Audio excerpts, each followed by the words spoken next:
and welcome. My name is Ibiemi Amata and I lead the team at Learn with Moyin.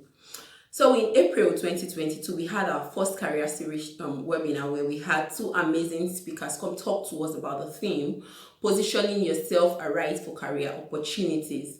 During the webinar, we learned a whole lot of stuff and many people reached out to me afterwards asking for the recording.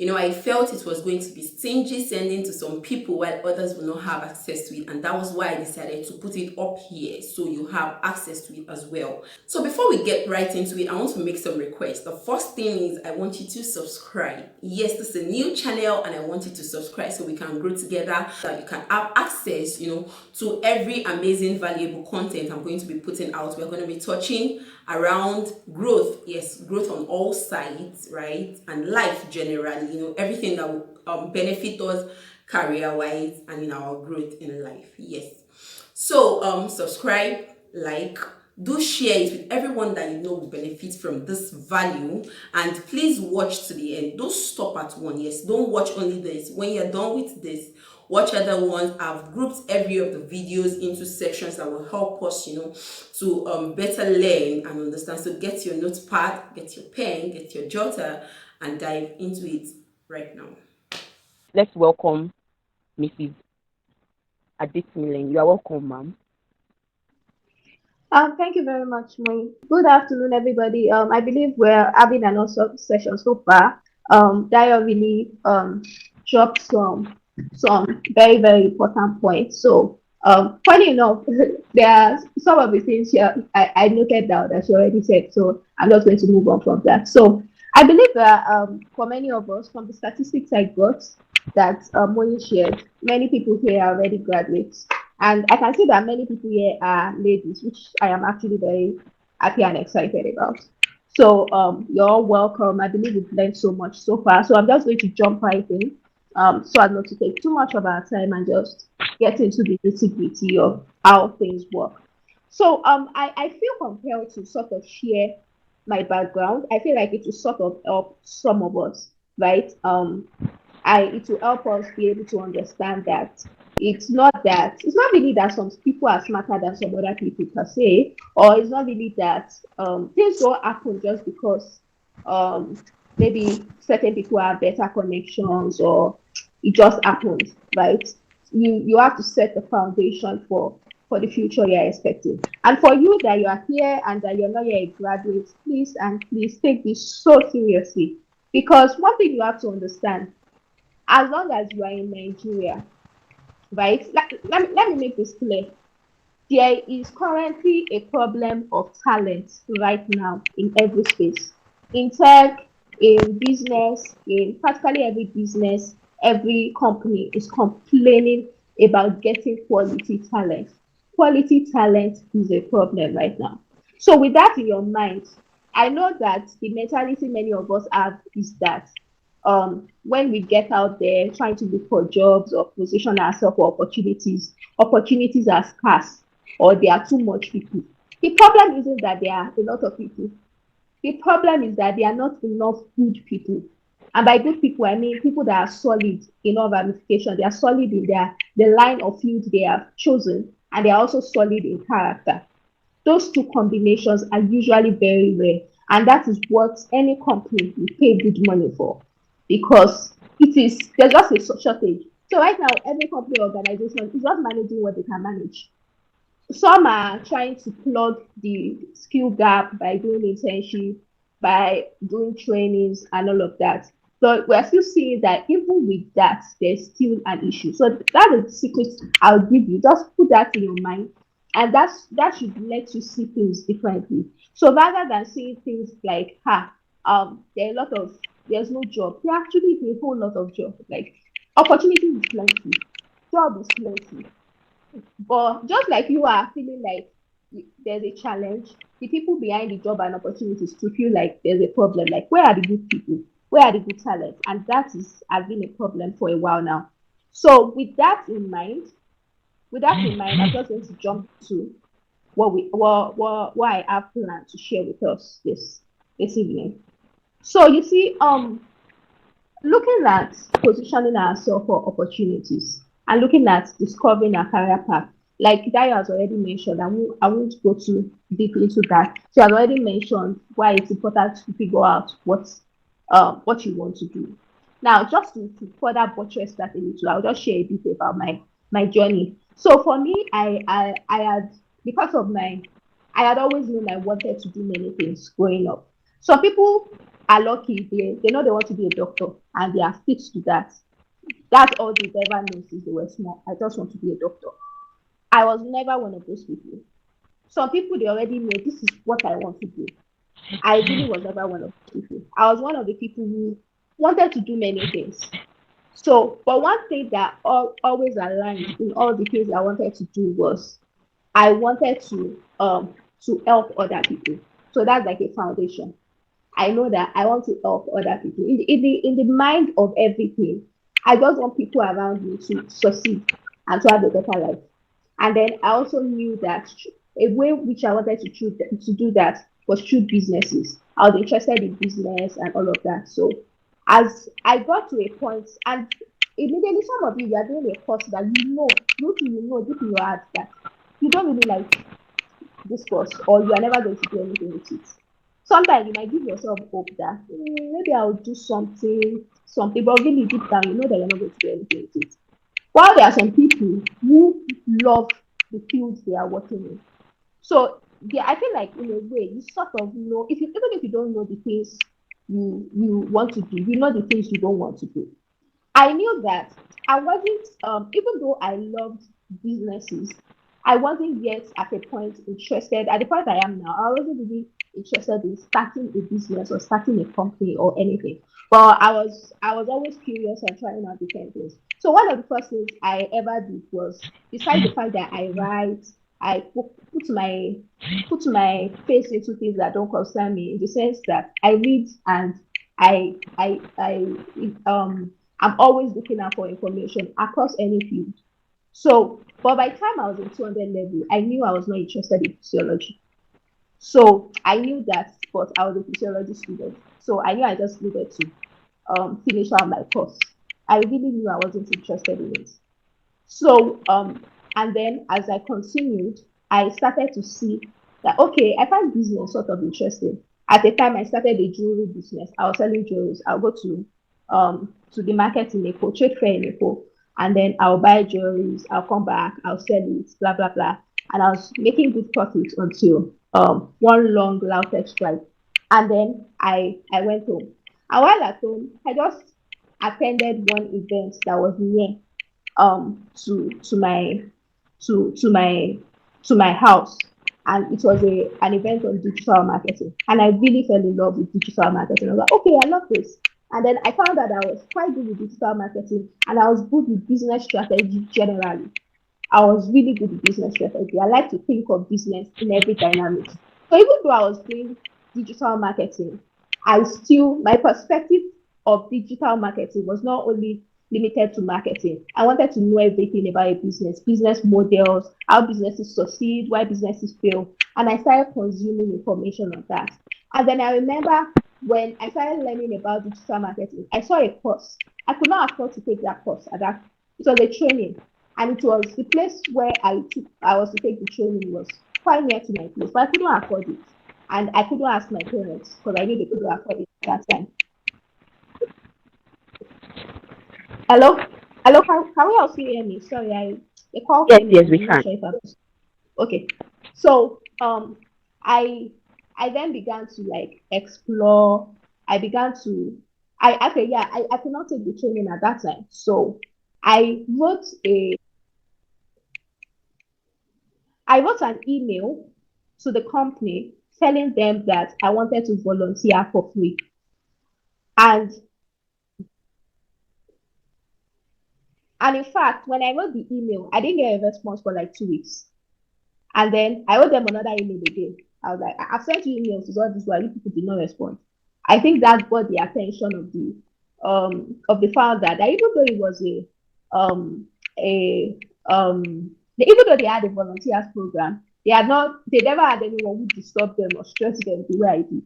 Like I filled the form, I reminded them about 2 times, did not responded. And then he finally reached out to me. I was like, okay, what can you offer us? And I was like, I can write. But you see that I have something. So it's always important to at least have something. Now the thing is that something you have might not be, I don't plan to be, say, um how do I would say I'm a writer, right? Or I can write. What I mean is that by profession I'm not a writer. But learning how to write and knowing how to write has opened doors for me and has allowed me to be able to do many things. And if you are into digital marketing, you know that the biggest part of marketing is content writing. So that has been very helpful. So look for one thing, like just at least have one thing. You can't just be there. It might not be what you completely want to do, but learning one thing might be the door, and then no knowledge really is wasted. So by learning one thing, it's important for you to have just one thing you are interested in and you can learn. It might not be the end goal. It might not be the end game. In fact, right now for me, I am moving away from digital marketing. Not because I had always known that I love digital marketing, but I don't see myself long term. Like if I see myself in the next 10 years, I don't see myself being maybe the top digital marketing person, say top five in the world. That's not my goal. I knew I was going to move away. I knew that overall my interest was still business, it was still strategy, it was still how does a business work, how do they succeed, how can I be a part of that. Digital marketing was a way to be a part of that. Now I'm finding more ways to do that and I'm evolving into that. So all of these skills you are learning might not be permanent. They might not be what you will do forever, but you have to learn to evolve, you have to learn to grow, but you have to start from somewhere. So I was hired. In fact, I was planning to just volunteer, but because I wrote and they liked the quality of my articles, they just offered me a paid internship. I was so excited, like very very. It wasn't even about the money. I was just like, like you really want to pay me to write? I was so surprised, and then I accepted it. And then not only was I given a paid internship, I was told that I could take the training that I could not afford for free. So I took the training, I started learning, and then which brings me to something very, very important. Like be a problem solver. One, be a problem solver. Two, always be the smartest person in the room. Try to always be the smartest person in the room. It's not a competition. It's not like you're looking at the room and you're not like, I must be smarter than this person. Not exactly. But when I say always be the smartest person in the room, what I mean is that always put yourself out there. Like you can't be going to conferences or be going to events. For example, Moyin asked all of us that we should speak. Like I believe at the beginning of the event, she mentioned that share what you think your expectations are, and everybody was quiet. Every single person was quiet until somebody took up the boldness to share. Like always push yourself out. Like it's not even that you want to show yourself, but make sure that you are just not shrinking back. Like you're not a ghost. Just come in, you enter, and then you disappear, and that's all. Opportunities will not come and meet you in your room. It is one person that knows you that knows one person. So if nobody knows you, how would those opportunities get to you? So it's very important that you position yourself that you are one of the smartest people in the room, and then that you are a problem solver. I remember at a particular point where I was working. I had only worked for 3 months. And then at a point, I just felt like we have problems in this company. Like we have this, and this. I now wrote a long email to my boss saying, these are my ideas for next year. I think I wrote it in December. These are my ideas for next year. Let's do this, let's do this. For this product, let's do this, and this. For this our magazine that we own, can we do this? Can we do this? A very long email and I sent it to him. And he was surprised and excited because he had employed other people, but nobody had shown that much interest in the company. So you need to stop seeing work as a place where you are going to earn a living, but rather a place where you are going to solve a problem. If you are always a problem solver, you're always looking for ways to better people around you and to better yourself. So, and when people see that, they are excited. You are always going to be the last person to leave work, not because you're a workaholic, but because you are just so passionate about the job that you want to just give your best. And that shows during interviews. Because if you are a natural, if you train yourself to be a problem solver, you would go to an interview and they will ask you that.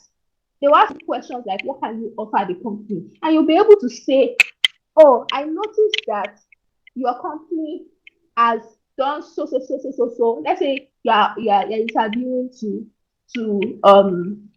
to be a brand manager in, say, Maggie or no, or the company Yes, purpose. I think you are interviewing, and you you are able to say that millennials, I have statistics that millennials are not responding to no products. They do not use it because they cannot connect to the story or to the brand or even to the packaging. I believe that if I am hired, this is what I will do. I'll do this, I'll do this, I'll do this. And that millennial demographic that you have been missing out on, I will be able to bring that into the company. Then that's exciting. Not what will you bring to the company? And you're like, I am very committed, I am very diligent, I always work well, I am a hard worker. I do, like nobody cares. Like what people want to know really is if I like this is how every company thinks. We are spending 250K per month to hire to hire a salesperson, a sales assistant. What is the return of investment in this 150K per month that we are pushing out to get the sales assistant? If after spending 250K every month for 4 months, that's 1 million, have we been able to make as the work that this person been doing or the revenue this person been bringing into the organization, has it been enough to cover our salary and enough for it to be a profit to the company? That is how all of these things are analyzed. So no company wants to spend money on staff that do not bring that do not add anything to the company. So you have to always position yourself in such a way that you are a problem solver. Now this is really just sort of building a sort of mentality. Like have that mentality. I am going here to make a difference. I am going here to solve a problem. I am going here because anywhere I go, something must change. Something must be different. I can't be part of a company. I just be going 8 a.m. Close 6 p.m. and that's all. Like I have to be able to say when I was in this company, this happened. And when I leave, they have to miss me. Like that is the mentality. Like obviously any company can survive without, but there will always be a change. We will always be able to say this impact happened, these people were impacted, even the staff, the people working with her or him were impacted. These are very important values to have, and recruiters can smell it. We can smell people that are passionate. A business owner can see spark in the eyes of someone that if I employ this person would actually treat my business as if it's their own. So ownership is something you have to learn. Like it's better if you're not passionate about something. It's okay if you are just trying to like maybe you're not passionate about something, don't do it, right? But if you know you will do it, then at least commit to it. And that is what I usually notice is missing. People just want to be able to see that you are committed to things. Now, one thing about positioning yourself is that all of these things take discipline. Like you just have to discipline yourself to do all of these things. Now, if you've just graduated, a guy was speaking about having a LinkedIn profile. Yes, it's important.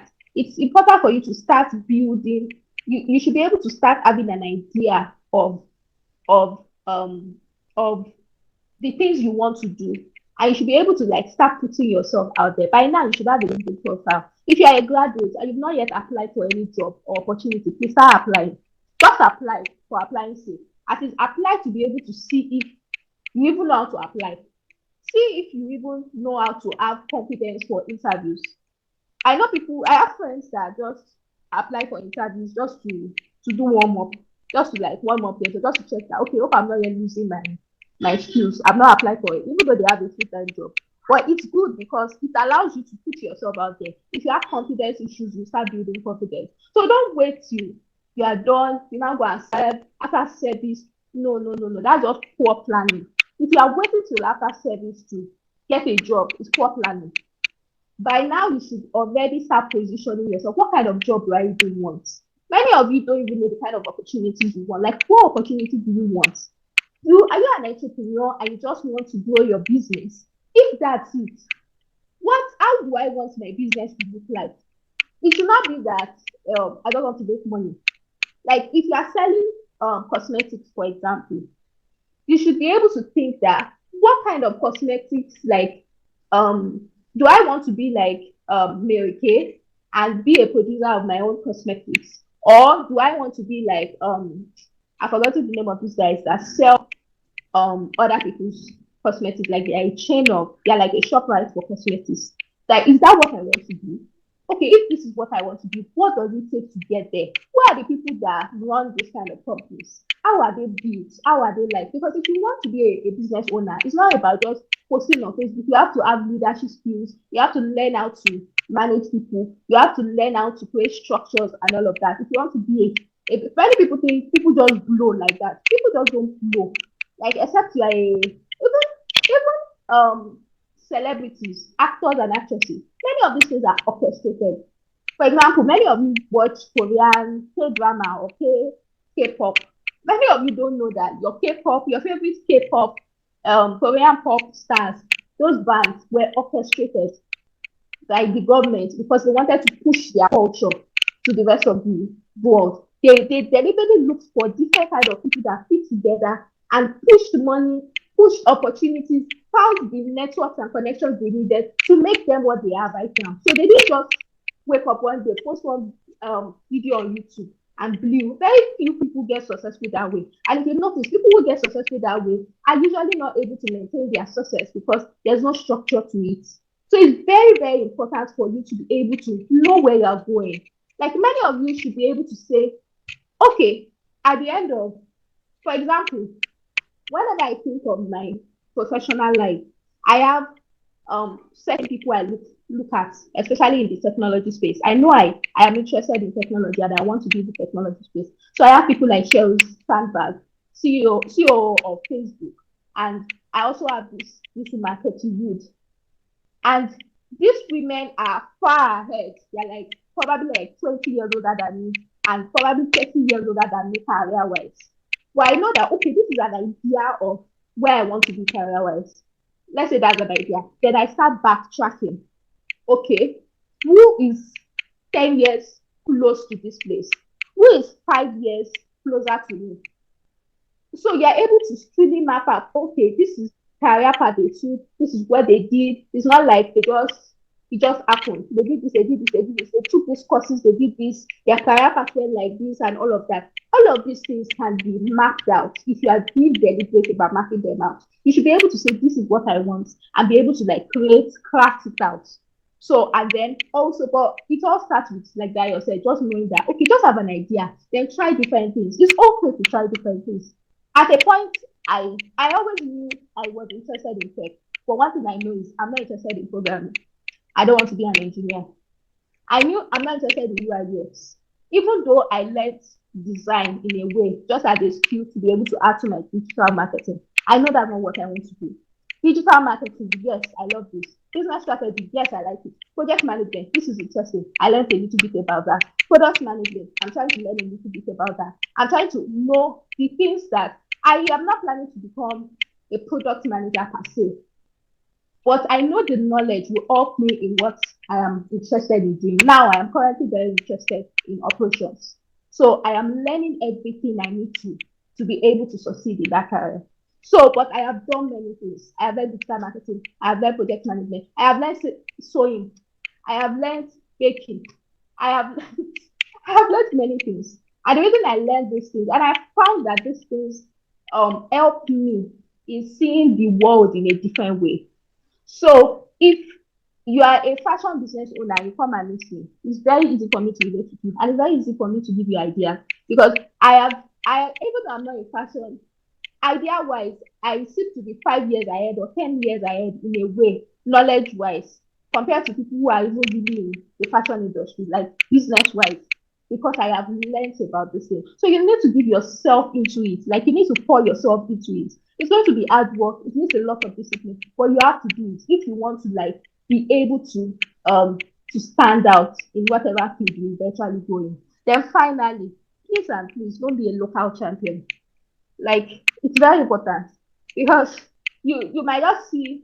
The reason why I say this is that there's a way for us to get complacent. Like, oh, if I'm just earning 200K per month, I'm fine. No.